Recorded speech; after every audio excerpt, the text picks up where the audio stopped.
Hello viewers, welcome to interesting review channel. இன்னைக்கு நம்ம பார்க்க போகிற படம் என்னன்னா தலைவன் தலைவி. விஜய் சேதுபதி சாரும் நித்யா மேனும் நடிச்சிருக்காங்க. இந்த படத்தை நம்ம பாண்டியராஜ் சார் டைரக்ட் பண்ணியிருக்காரு. இந்த படம் எப்படி இருக்குது அப்படின்னு சொல்லிட்டு பார்த்துலாங்களா? இந்த படத்தோட ஒன்லைன் என்னென்னா, கணவன் மனைவி இருவருக்குள்ளே பார்த்தீங்கன்னா ஒரு சண்டை வருது. இந்த சண்டை வந்து பார்த்தீங்கன்னா எப்படி வந்து எதனால் வருது, அது வந்து பார்த்தீங்கன்னா இது உண்மையாலுமே சீரியஸான சண்டையா இல்லை வந்து இது ஒரு எப்படிப்பட்ட சண்டை அப்படின்னு சொல்லிட்டு தான் இந்த படம் ஃபுல்லாக காமிக்கிறாங்க. இந்த சண்டை வந்து சால்வ் ஆச்சா, எப்படி சால்வ் ஆச்சு, அதுக்கு அந்த சண்டை போட்டு பிரிந்திருக்கக்கூடிய கணவன் மனைவி அவங்க வந்து பார்த்தீங்கன்னா ஒரு கோயிலுக்கு வராங்க.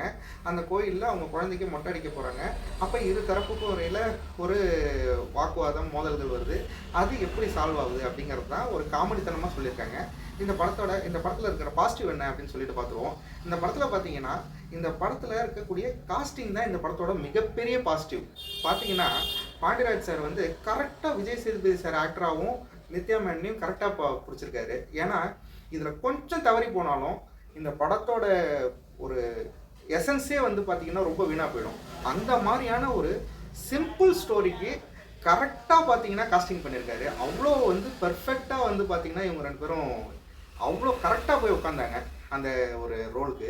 ஏன்னா இவங்களோட காமெடின்றது பார்த்தீங்கன்னா என்ன வாய்ஸ் லெவலில் இருக்கும், என்ன சவுண்டில் பேசுவாங்க, எல்லாமே பார்த்தீங்கன்னா விஜய் சேதுபதியை தவிர இதில் வேறு யார் இருந்தாலும் சரி வர மாட்டாங்க. நித்யா மேனை தவிர யார் இருந்தாலும் சரி வர மாட்டாங்க. கரெக்டாக காஸ்ட் பண்ணியிருக்காரு. இப்போ இது கூட வந்து இன்னொரு படத்தில் காஸ்டிங் தான், அங்கே கதை ஸ்ட்ராங்காக இருந்துச்சு, ஆனால் காஸ்டிங் வந்து கொஞ்சம் சரியில்லைன்னு சொல்லியிருக்காங்க. ஆனால் இந்த படத்தில் கதை சிம்பிள், ஆனால் காஸ்டிங் வந்து பார்த்தீங்கன்னா அவுட் அண்ட் அவுட் சூப்பராக இருந்துச்சு. கண்டிப்பாக எல்லாரும் ரசிக்க வேண்டிய ஒரு சூப்பர் படம். நெகட்டிவ் என்ன அப்படின்னு பார்த்தீங்கன்னா சில பேர் கொஞ்சம் ஓவராக பேசுகிற மாதிரி இருக்குது அப்படி இப்படின்னு நினைப்பாங்க.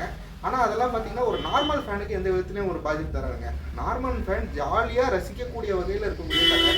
உங்களை அந்த லே லே லே கிளே லே பாட்டெலாம் உங்களே ஆட வைக்கும். அப்படி நார்மலாக ஒரு ஃபேட்டாக இருக்கிறவங்க இப்போ என்ன மாரி ஆள் கூட பார்த்தீங்கன்னா ஒரு ஜாலியாக ஆடுற மாதிரி ஒரு தனியாக இருக்கும்போது அந்த ஸ்டெப்ஸை நம்ம போட்டு பார்க்கலாம். எல்லாரையும் மனசை வந்து ஒரு ஜாலியாக இருக்கக்கூடிய ஒரு அவுட் அண்ட் அவுட் ஒரு காமெடி மூவி. எல்லோரும் பார்த்து ரசிங்க.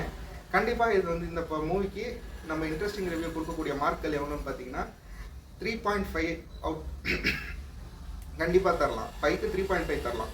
அந்த அளவுக்கு படம் வந்து பார்த்தீங்கன்னா சூப்பராக இருக்குது. நெக்ஸ்ட்டு ஒரு நல்ல படத்தோட ரிவ்யூவில் பார்ப்போம். பாய்.